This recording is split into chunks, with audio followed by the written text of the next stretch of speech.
Well, good afternoon, everyone, and welcome to today's webinar. My name is Adrian Walker. I serve as our Director of Government and Community Affairs at the Flint and Genesee Chamber of Commerce. And today for our webinar, I'm happy to have back our Congressman Dan Kildee. Welcome back, Congressman. Thank you, Adrian. It's good to be back. Obviously, I wish we could all be together in a room, but until that time comes, this will have to do. So I appreciate it. I know. It seems so crazy because, it wasn't long ago that we actually had you along with Senator Peters and Senator Stabenow, I believe, back in April, talking about the initial CARES Act. Yeah, that seems like yesterday, and it also seems like a year ago in some ways, because sadly, we've all begun to somewhat adapt to this current version of normal. And there's light at the end of the tunnel, but this has been a long and difficult year. And I know we have a lot of folks out there that are struggling. But yeah, we've got work ahead. We've got, We definitely do. And Congressman, I also want to congratulate you on your reelection this past November. We're again lucky to have you as our congressman. But as you mentioned, there is still a lot of struggle going on. So I wanted to use today's opportunity for us to have a chance to talk with Congressman Kildee about what's going on in DC, what may be on the horizon. But I also wanted to provide him an opportunity to hear from you. So I encourage you to please type any questions that you may have within the chat function, and at the conclusion of our conversation, we will come back to some of those questions and get a chance to ask him directly. So without further ado, I'll just hop right in. So Congressman, I know there's a number of different deadlines on the horizon. Towards the end of the year, specifically, I'm thinking about 4 programs that are set to expire December 31st if nothing happens. Those programs being the unemployment insurance program, the student loan forbearance program, the earned income tax credit, and the child credit, along with the eviction protection. And a lot of those programs, were put together to provide relief for consumers during this time. But again, as we're facing that December 31st deadline, there's a lot of worry about whether or not those programs will be extended or not. Could you just talk to us a little bit about that? Sure. And I think it's important to note that a lot of this was put in place to deal with the fact that we had this pandemic, and it required us to take steps to allow people to have the financial resources and the financial security that they need in order to follow the medical advice that they're being given. And that's true both of individuals and families, which we see through loan forbearance for student debt, for businesses, the Paycheck Protection program. Again, families obviously take advantage of the unemployment benefit. But the idea behind it was to empower small businesses and families to be able to listen to what the experts are saying about the health situation and not have to put their health at risk in order to protect the financial viability of the family or of the small business. Now, did we get it all entirely right? No, of course not. We had to put this legislation, the initial legislation, together with almost no advance notice whatsoever. I guess if there's a lesson to all of this, it's that we need to have these policies on the shelf and ready to go if and when this ever, God forbid, anything like it ever happens again. That's the second question. But it is just our reality that we had to move quickly. And while some of it obviously missed the mark, I think the initial work was actually pretty good. The unemployment benefit, the Paycheck Protection program, some of the tax credit initiatives that were in place really did allow the country to stand down and get ourselves in a position to kind of get through it. Now, here's the bad news. We're right back where we were in some ways in March and April without those programs in place. And so in some ways, we're facing an even taller hill to climb. So what we've been pushing for is to take the lessons that we've learned from that initial period and put together a compromise between Democrats and Republicans, a new coronavirus package that I continue to push for. In fact, I'm one that has pushed for us to take a smaller package if we can get agreement on it, as long as it has all the essential elements, and get us through the next few months with the hope that, either the vaccines begin to have their effect, which we know they will. That's a piece of good news. Or we might have to do more. But I think we have to get out of turning everything into a political debate. I don't think there's any politics when it comes to whether people need help in order to get through this pandemic. So hopefully some of those initiatives can take root. And of course, there are, maybe you and I can get into this a little bit. There are some areas where the initial intervention kind of missed the mark. Yeah. In terms of some at-risk businesses. We need to make sure that we take those lessons and apply those in the next bill. Yeah, that was going to be my next question, Congressman Kildee. So often what we hear from a lot of our members in terms of the programs that came out in the initial CARES Act, one of the programs that received a lot of utilization was the Paycheck Protection program. That essentially, for our viewers, was essentially a loan initially, but if a certain percentage of that loan was used, I believe initially it was for payroll purposes, and eventually it was expanded. It could be forgiving and turned into a grant. And so what we're hearing, not just from, for-profit businesses, but also the nonprofit businesses is there a likelihood of another round of the Paycheck Protection Program? Because unfortunately, given the times that we're in and some of the additional restrictions to try and curb, the spread of COVID-19, a lot of businesses, are struggling right now. And without relief on the horizon, they may face the real likelihood of not being able to open. Could you just speak to whether or not, there's been talks in DC about another Paycheck Protection Program? There have been, and I believe that that's one area where we do have general bipartisan agreement. I say general because some of the details, obviously, we have to work out.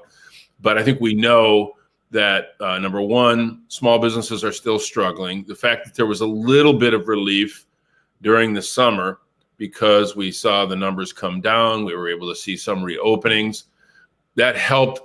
But now we're right back, like I said, we're back in the same place we were, where the spread is actually even greater. So we've got to get another Paycheck Protection Program in place. I think there's a couple of things that we have to learn from the initial, iteration of that. Number one, and we have addressed this to an extent, we have to make sure that all business types are included. Nonprofit organizations, membership organizations, larger nonprofits, for example, all need to be included because that is essential. We can't afford to lose any of these entities.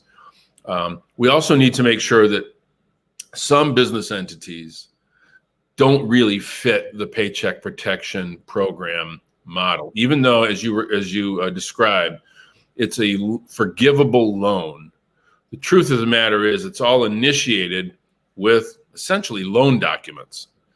And there are small businesses, especially very small businesses, and this tends to include a disproportionate number of minority and women-owned businesses, that have to really ask themselves some tough questions as to whether they want to sign loan documents that require personal guarantees when maybe the business was already facing some struggles.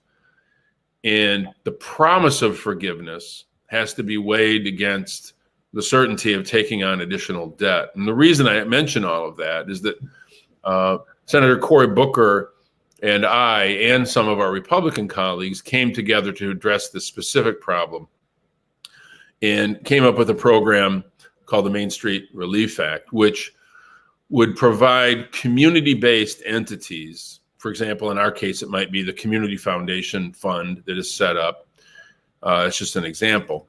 But provide those entities with direct relief dollars for those very small businesses that just simply need help with payroll, rent, insurance, etc.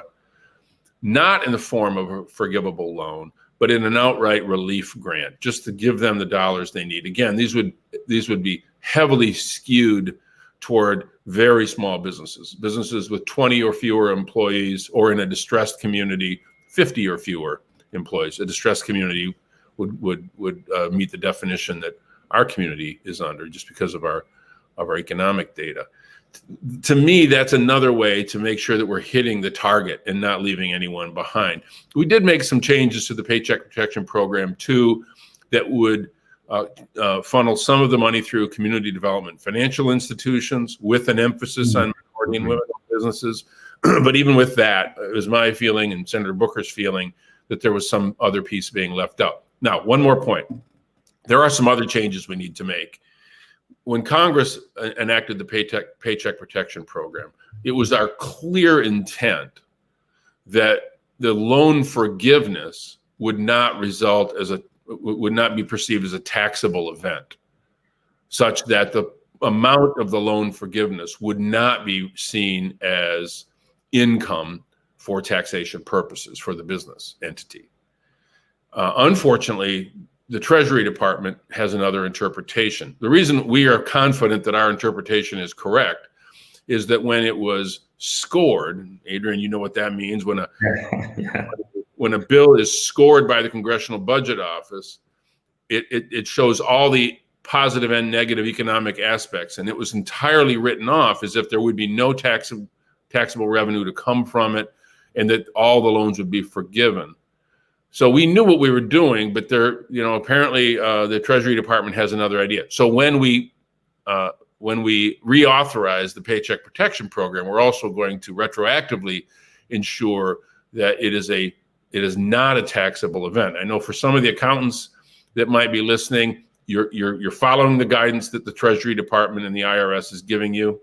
That's the responsible thing for you to do. I just want you to know that from our point of view, it was never intended to be, nor ultimately will it be, if we have our way, a taxable event, and that income should not be subject to business taxation. No, that's good, Congressman Kildee. And you touched on one of the main points that I heard from small businesses, but specifically minority-owned businesses as it relates to the program, which was more so access, right? Round one, I believe only maybe 12% of minority-owned businesses were able to secure those dollars. Like you mentioned, there were some fixes that went in play, especially when you talk about the CDFIs and working with them to get the money out to those businesses. So hopefully we'll continue to see that in a reauthorized package that comes through. Want to kind of transition a little bit. So I know there's been a bill in the House, the HEROES Act, that actually passed initially in May. I believe it was a close to $3 trillion package. It was skinny down a little bit to about $2.2 trillion in October. But again, it's a bill that passed the House that I believe is, currently within the Senate. Could you talk a little bit? And I know we've highlighted some of the programs, but could you talk about anything else that I may have left off as it relates to the details of the HEROES Act? Sure. So the HEROES Act, as you said, it's passed twice. We passed it about 6 months ago, and it was intended to be the next piece of legislation that included, extension of unemployment, all the elements, Paycheck Protection Program, all the tax credit elements, but also included what we think was some very important support for state and local governments, for K-12 school districts that were struggling, and then a pretty significant investment in the health aspects of this, testing, tracing, et cetera. The issues seem to come down to the scale of the intervention. I mean, there are some disagreements about the elements, but this bill passed the House of Representatives, and we sent it over to the Senate. The Senate didn't act on that. And this is where I got more involved. I began to urge the leadership in the House to cut down the size of the HEROES Act and pass a smaller version of the same legislation. Just because I think we need to compromise, we need to show that we're willing to move in the direction of our Republican counterparts in the Senate. As you know, the House is led by Democrats, the Senate by Republicans, and that seems to be where the conflict occurs. So I was really pushing to get us to that middle ground. We cut our legislation down by a full third with the thought that maybe the Senate would come back with their alternative. And they went from $1 trillion down to $500 billion. They kind of went the opposite direction. The president spoke up and said President Trump, that we should all go as big as possible, because that's what all the economic experts, including the chair of the Federal Reserve, has been saying. We're at real risk. We need to go big. Money's never going to be cheaper than it is right now, given the Fed rate. And so it made sense for us to go as big as we can possibly go, as long as we're providing help that's legitimate and really will help stand up the economy. So here's where it stands. There is a bit of a standoff, and it comes down to a few things. The state and local government piece, Republicans in the Senate are unconvinced that there's a need for that, even though COVID has blown a hole in these state budgets. Now, just keep in mind, that translates to cuts to state-funded services, including K-12 education, higher education, community college, public health, all the things that we think we really need to support. So there's a consequence if we don't do this.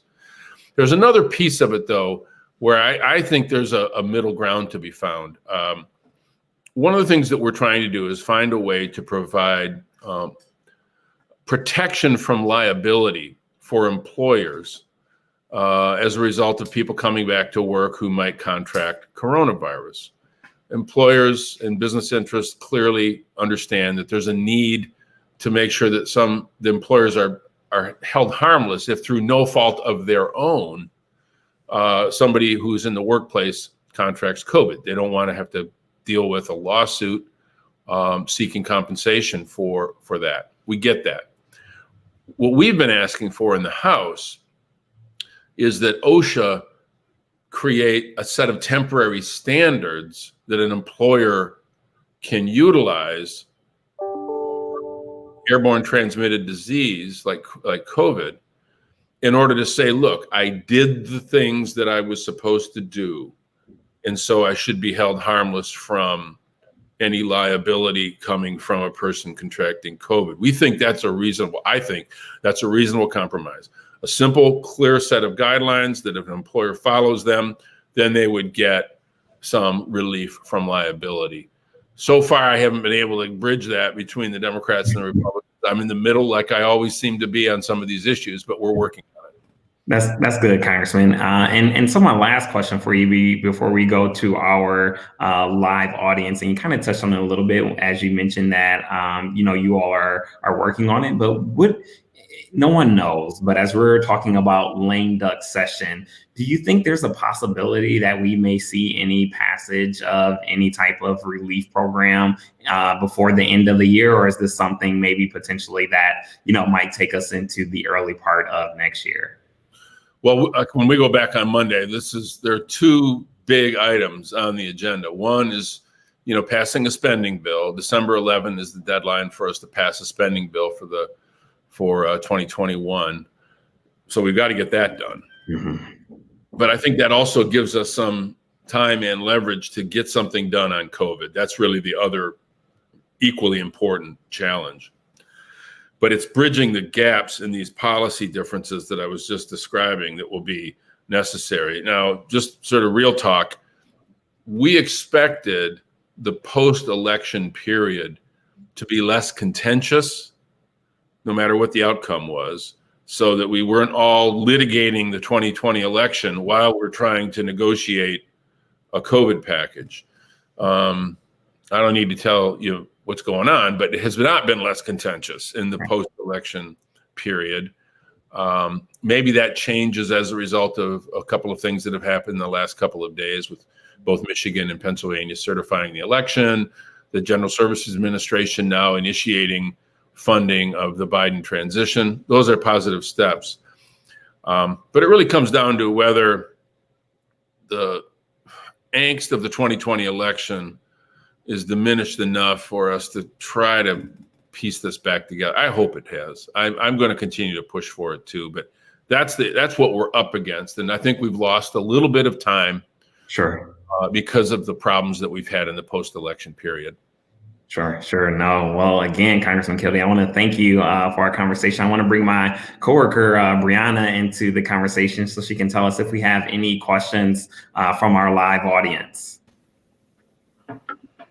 Thank you, Adrian. So more so commentary at this point. We do have one question/comment here regarding retired people. So Catherine says, retired people like me don't need the help because our income has not changed. Is there a good way to make sure that the money gets to those who are truly in need?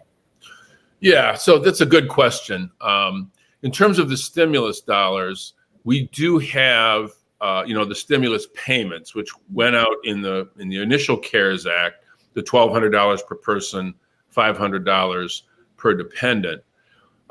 We have those included in this next piece of legislation. There may be some differences between the way the House and the Senate view it, but in both cases, there's a threshold that we set so that only people making less than I think it's between $75,000 and $90,000 end up getting that financial resource. So it is going to families that are more in need. We do, however, think it's important that we not just look at those payments as an offset to losses. We also want to get those stimulus checks into the hands of our seniors and of others who may not face a big financial struggle, but are active in the economy. Because putting disposable income in the hands of those individuals, that supports the small business down the street to make sure that there's spending power, that there's demand in the economy.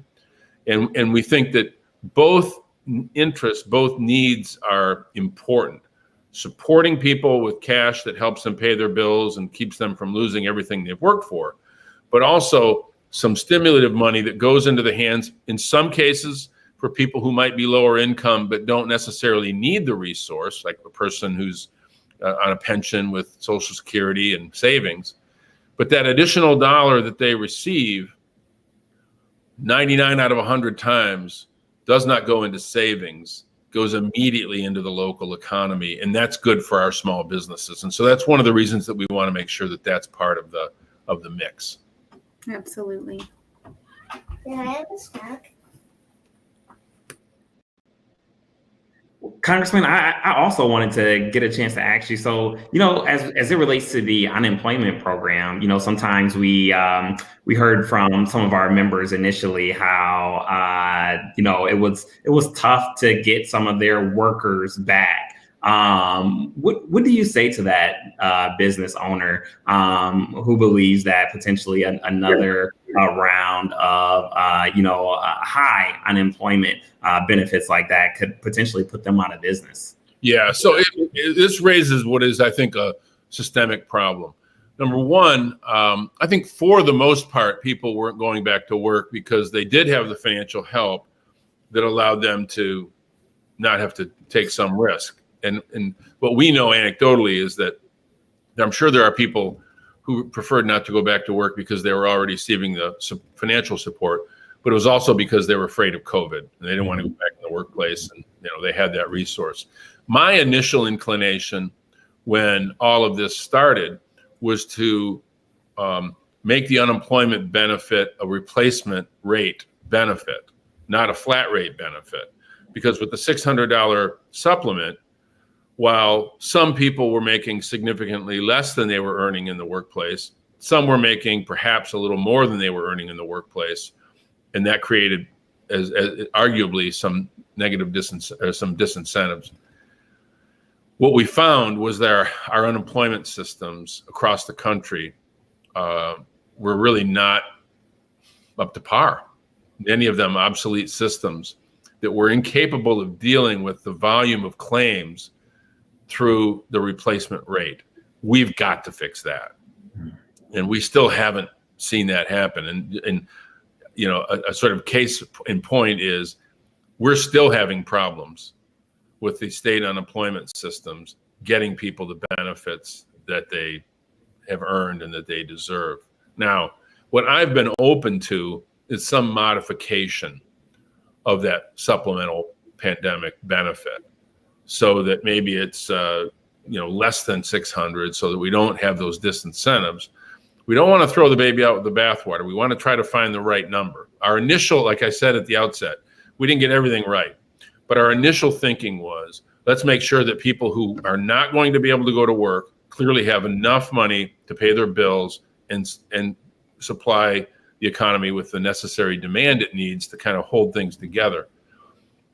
Thinking about it longer term, it does raise a different set of questions. So we may need to modify, if we're able to get supplemental unemployment. We may need to draw that number down so that it's more aligned with what people are likely losing in the workplace.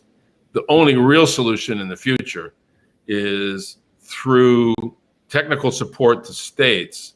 Let's upgrade our unemployment systems so that it's not so difficult for us to get a replacement wage benefit delivered in a timely fashion. There's no excuse for that. It's just an obsolete system, and it's been allowed to atrophy, and we're paying the price for it.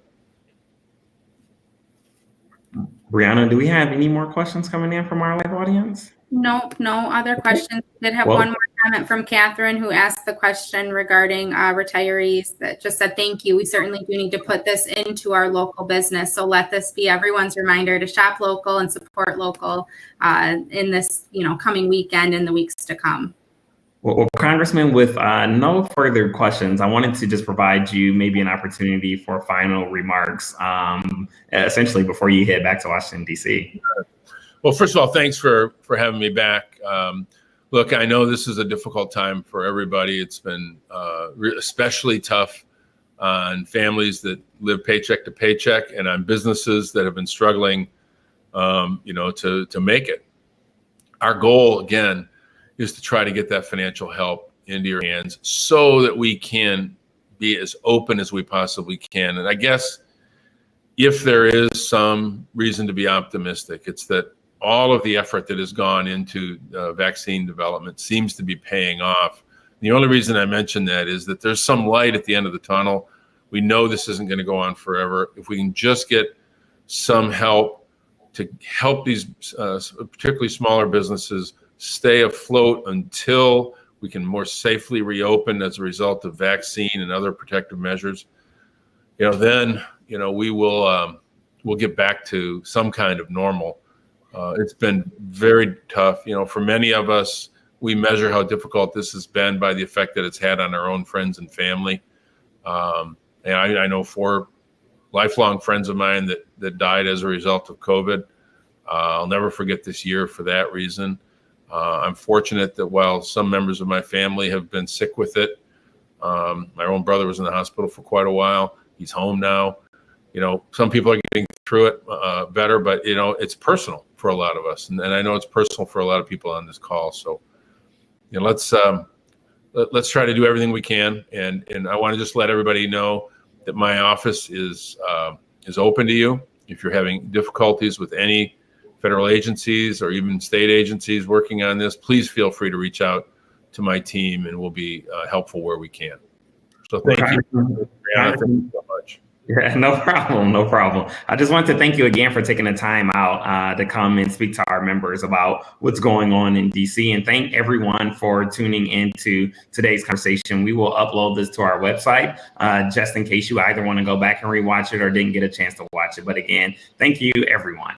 And Adrian, real quick, we did have one more question that came through in Congressman's closing statements.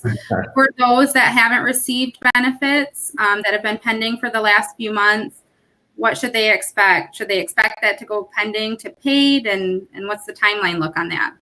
If it's a stimulus payment that they have not received, they should reach out to my office because we'll try to track down because something may have gone wrong. That does happen from time to time. If it's an unemployment benefit or any issues regarding Paycheck Protection, one of the things I failed to mention is that we're trying to change the threshold for loan forgiveness so that it's a much simpler process. Any of those issues, if there's a benefit that you expect and you haven't received it and need some help navigating it, my office is there and they've been working really hard, but that's what we're here for. So please feel free to reach out to my office. Yeah, well, we certainly appreciate all of the work that you're putting in for us. Hopefully we'll have you on again in the new year after some movements are made in Washington, but we hope that you enjoy your next few days off before you get back to work. All right. Thank you so very much. Thank you. You bet.